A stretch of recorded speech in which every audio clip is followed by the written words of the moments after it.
generally what happens is that you have a committee.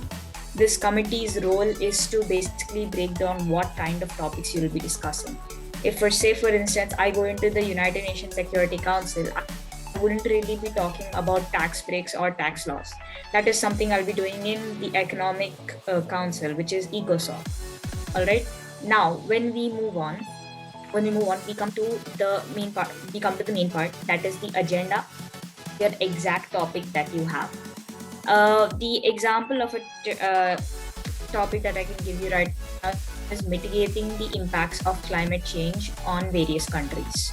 Since this is an example, this agenda must have specified clearly what you need to research on and how you need to know it. Next, when we come, now you've gotten your topic, you've gotten your committee. The last thing that you would be receiving is your portfolio. Portfolio basically stands the delegation that you will be representing.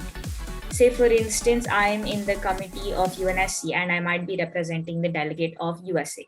That is my portfolio. Whenever people address you as your portfolio, it will be the country or the person that you might represent. All right. So in some cases, like when you're in the Lok Sabha committee or like in the future, you might see that instead of actual countries, you're representing people, which also happens. All right. Now, the main things to keep in points about your portfolio is the fact that if you are representing a particular portfolio, you have to make sure that you're representing that portfolio's point of view, not your own point of view. You are restricted by your portfolio, but you also have the liberty to speak within anything else that they would allow you to. Say, for instance, I represent the country of India.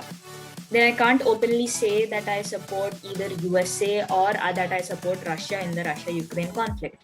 Because if you guys don't know, India took a neutral stance. So I need to represent what my country is representing. I cannot go against that under any circumstances. That is why it is very, very important to get your facts checked straight.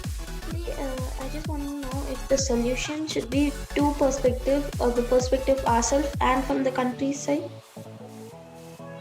Right, that's a good question. I'll give you an example in this case. All right.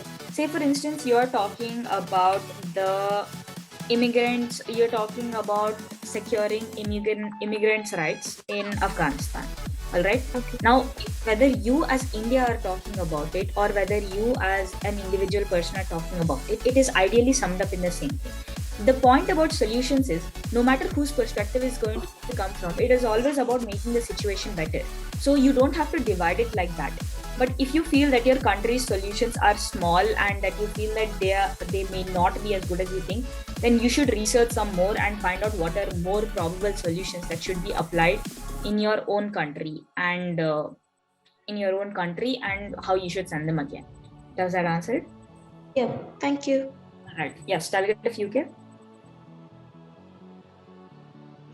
Yes, so I would like to ask that, like you told that we can't say another country's name. So I have written a few points about bad points about USA and Russia. So should I delete them?